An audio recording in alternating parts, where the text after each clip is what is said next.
já fez parte de um grupo de estudo? Sabia que essa parceria com os amigos pode trazer benefícios para o seu processo de aprendizagem e também para sua carreira? É o que a gente vai te explicar no episódio de hoje. Primeira jornada.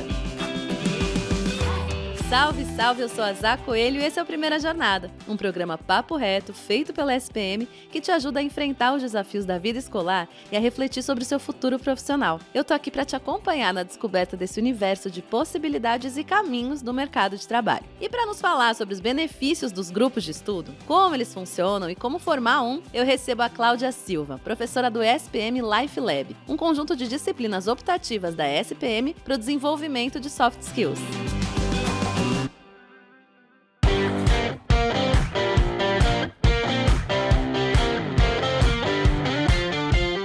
Seja muito bem-vinda ao Primeira Jornada, Cláudia. Olá, Zá e ouvintes. Que alegria estar aqui para conversar contigo sobre esse tema que é tão relevante no processo de aprendizagem. Muito obrigada pelo convite. Obrigada por estar aqui com a gente. Vamos começar, Cláudia, falando assim sobre os benefícios de se estudar em grupo, né? Quais são as situações onde você acha indicado essa prática? Quando você acha que é legal se juntar para estudar? Primeiro, eu gostaria de dizer que estudar em grupo é uma estratégia de aprendizagem colaborativa e que há muitos benefícios no uso dessa estratégia. A gente pode citar aqui alguns exemplos, como o próprio compartilhamento de conhecimentos, né? A possibilidade de, dentro de um grupo, você observar um fenômeno por diferentes perspectivas, porque você tem diferentes pontos de vista. Compartilhar as experiências de aprendizagem é um outro benefício oferecido pelo trabalho em grupo. Essa troca entre os membros, ela acaba favorecendo a compreensão dos conteúdos e dentro dessa compreensão a gente pode falar sobre a realização de debates, a resolução de exercícios, a própria interação entre os colegas.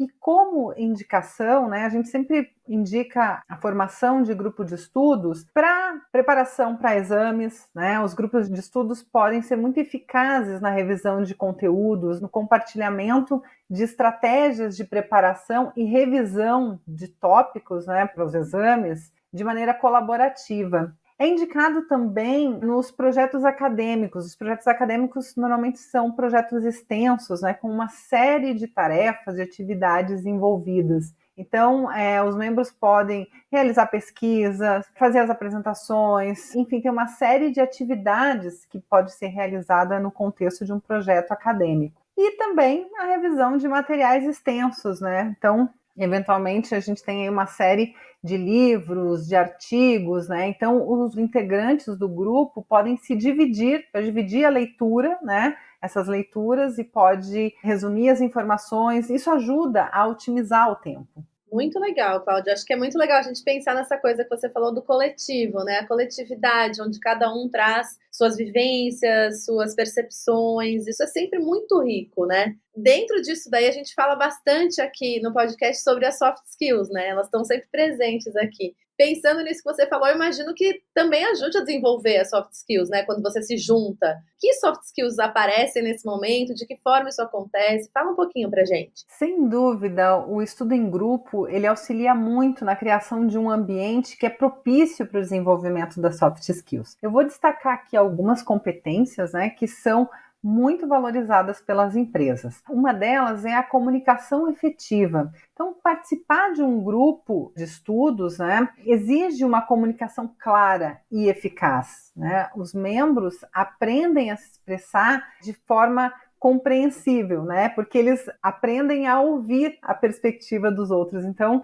uma comunicação eficaz pressupõe uma escuta ativa. Então, a partir daí, ele vai desenvolvendo a capacidade de articular esses conceitos mais complexos e de comunicá-los. Uma outra soft skills muito valorizada é o trabalho em equipe. Então, os grupos de estudos, eles proporcionam oportunidades para colaborar em projetos, para resolver problemas, para atingir metas comuns, né? E isso, então, colabora para o desenvolvimento da habilidade de trabalhar em time, de trabalhar em equipe, né? Isso inclui aí a capacidade de contribuir de maneira colaborativa e também de lidar com os conflitos, né? Que é uma outra soft skills, a resolução de conflitos. Isso porque a diversidade de opiniões, né, num grupo pode levar a conflitos. Então, dentro de um grupo, né, há a oportunidade de aprender a gerenciar e resolver essas situações de maneira construtiva e então desenvolver a habilidade de lidar com esses conflitos. E por último, a liderança. Então, em um grupo de estudos, os membros podem assumir responsabilidades de liderança, né? Como, por exemplo, organizar reuniões, orientar os outros participantes, liderar discussões. Tudo isso ajuda no desenvolvimento de habilidades de liderança e que são muito valorizadas, né? É uma competência muito valorizada no ambiente profissional. Muito legal. E tudo que você falou já vem um pouco encaixado com a próxima pergunta que eu ia te fazer, porque tudo que você falou pode ser utilizado tanto na graduação, né, quanto no ambiente profissional, porque todas essas habilidades que você citou aqui pra gente são importantíssimas no ambiente profissional. Você acha que os recrutadores estão de olho nisso? Traz esse benefício para quem está ingressando na carreira profissional? O que você sente? Sim, sem dúvida. Integrar um grupo de estudos traz muitos benefícios para a vida profissional. Em geral, os recrutadores reconhecem e valorizam a participação num grupo de estudos. Isso porque a participação em grupos de estudos revela iniciativa, revela uma habilidade para o trabalho em equipe, comprometimento com a aprendizagem contínua, né? E a capacidade de colaborar efetivamente. Então, a gente sempre recomenda que no momento da entrevista, por exemplo, o candidato que eventualmente não teve uma experiência profissional ainda, né, mencione a experiência num grupo de estudos como uma evidência de habilidade interpessoal. Então, o trabalho em equipe, ele pode inclusive ser um diferencial muito positivo para o candidato. Então, continue se reunindo, trabalhando essas habilidades que a Cláudia comentou aqui com a gente, porque eu acho que tem tudo para ser um ponto forte para vocês lá na frente. Eu continuo conversando com a Cláudia depois do intervalo, a gente volta já já. Na ESPM, a inovação não é apenas um diferencial, é uma exigência. Um lugar onde celebramos o inusitado. Aqui, o aprendizado vai além da sala de aula. Vivemos experiências internacionais e aprimoramos habilidades além do tradicional. Criamos networking de verdade, sendo referência na produção de conhecimento. Juntos, vamos liderar o futuro, seja ele qual for. E aí, vem com a gente? ESPM, o inusitado em constante movimento.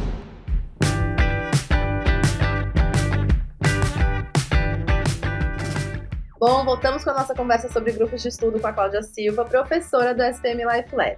Cláudia, então vamos falar da prática, né? Qual que é o melhor jeito de formar um grupo de estudo? Como a gente se organiza para que ele realmente seja produtivo, né? Porque muitas vezes também, como você comentou, quando junta bastante gente, a gente tem vivências, olhares diferentes, tem aqueles conflitos. Como que a gente faz para tornar esse grupo realmente produtivo nos estudos? Formar e organizar um grupo de estudos para que ele seja eficaz requer atenção aqui a alguns detalhes, né? Alguns pontos. Primeiro, eu sugiro que o grupo não seja nem tão pequeno, a ponto de não haver diversidade de conhecimentos, né, algo tão importante no grupo, e que não seja também tão grande que não seja possível interagir com todos os integrantes. Então, eu acredito que um grupo de estudos ideal possua no mínimo 5 e no máximo 10 integrantes. E aí, algumas etapas são muito relevantes, como, por exemplo, identificar objetivos comuns. Então, antes de formar um grupo, vale se certificar se todos os membros compartilham de objetivos comuns de aprendizagem. Isso vai ajudar a manter o foco e a união do grupo.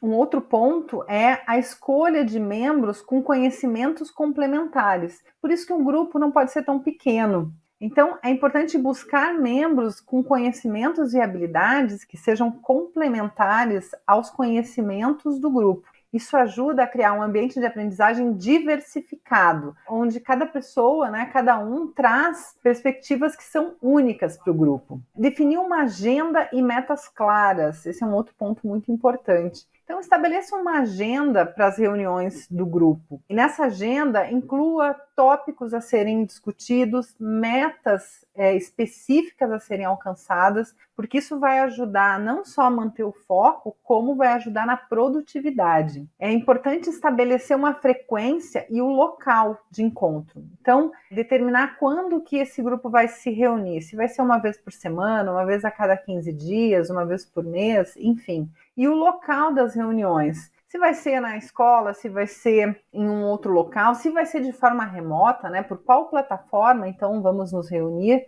E isso, claro, levando em consideração a disponibilidade dos integrantes do grupo. Então, isso ajuda na organização do grupo de estudo. E, por último, compartilhar responsabilidades. Então, é importante que cada membro tenha uma função, uma responsabilidade no grupo, que pode ser preparar materiais, pode ser coordenar as reuniões, liderar as discussões. Isso promove a participação ativa dos integrantes e também o senso de responsabilidade. E, claro, né, para que o grupo tenha êxito, é muito importante aqui 2 soft skills, que é a flexibilidade e adaptabilidade. Essas 2 competências são essenciais para o sucesso do grupo. Muito legal, Cláudia. Acho que tem vários pontos aí interessantes, gente. Assim, não é só juntar todo mundo e, né, achar que vai acontecer. Existem algumas regrinhas que são legais serem colocadas no começo. Gostei muito do ponto que você falou, que o grupo tem que ser diverso, mas o objetivo tem que ser algo em comum, né? Os pensamentos podem ser diversos,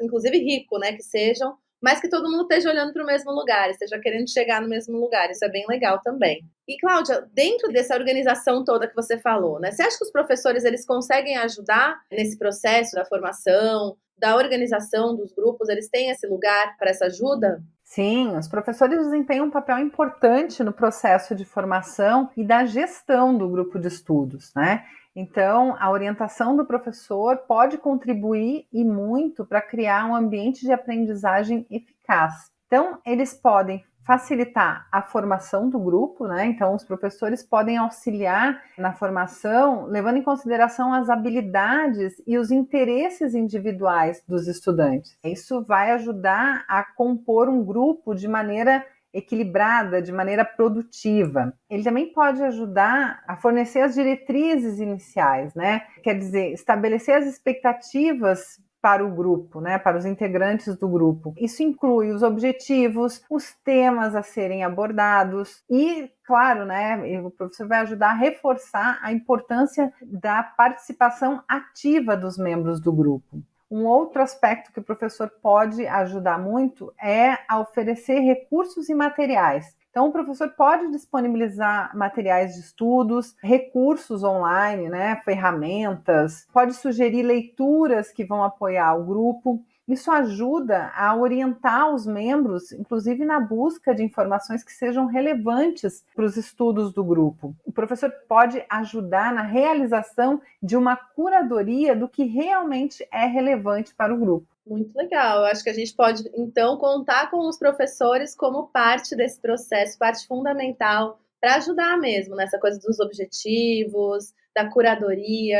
Então, assim, contem com seus professores, que eles podem ajudar muito nesse processo e tornar esse grupo ainda mais efetivo. Cláudia, você já falou um pouquinho por cima, mas assim, tenta reunir para a gente quais que você acredita que são os erros mais comuns quando a gente vai falar em estudo de grupo. Eu diria que formar um grupo de estudos, né, tem alguns desafios aí. O próprio grupo de estudos tem alguns desafios pela frente, né? Eu vou citar alguns aqui que eu considero que são aspectos críticos. Por exemplo, a falta de comprometimento, que é um dos erros mais comuns, né? Então, quando os membros do grupo não estão comprometidos com o processo, com a dinâmica de estudos, seja pela falta de participação ativa ou por não cumprir as responsabilidades que foram atribuídas, o grupo acaba perdendo a eficácia. Um outro erro é a má comunicação. Então, uma comunicação inadequada, seja por falta de clareza nas informações compartilhadas ou pela ausência de uma comunicação aberta e eficaz entre os membros, pode prejudicar a compreensão e o progresso do grupo. Um outro desafio é a falta de planejamento. Então, não ter uma agenda clara, né, uma programação clara, com metas específicas, com um plano de estudo bem definido, pode resultar em reuniões desorganizadas, ou seja, muito pouco produtivas e até ineficazes. E por último, eu gostaria de falar da procrastinação, aquele velho deixar para a última hora. Conhecida nossa, conhecida.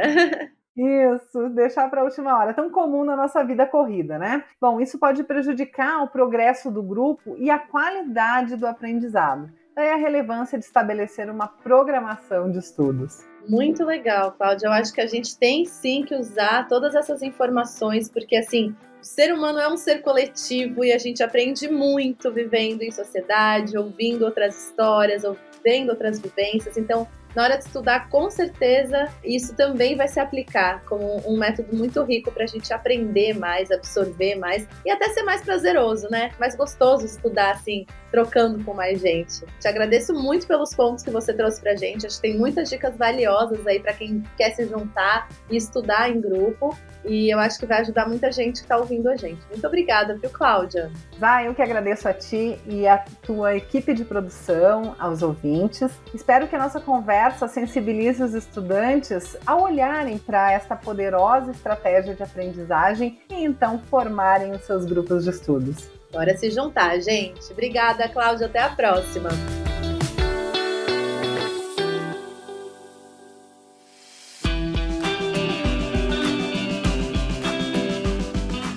E aí, já tá pensando em quem vai convidar para o seu grupo de estudo? Não se esqueça de seguir o Primeira Jornada na sua plataforma de podcasts preferida e avaliar o programa. Este podcast foi editado pela Maremoto.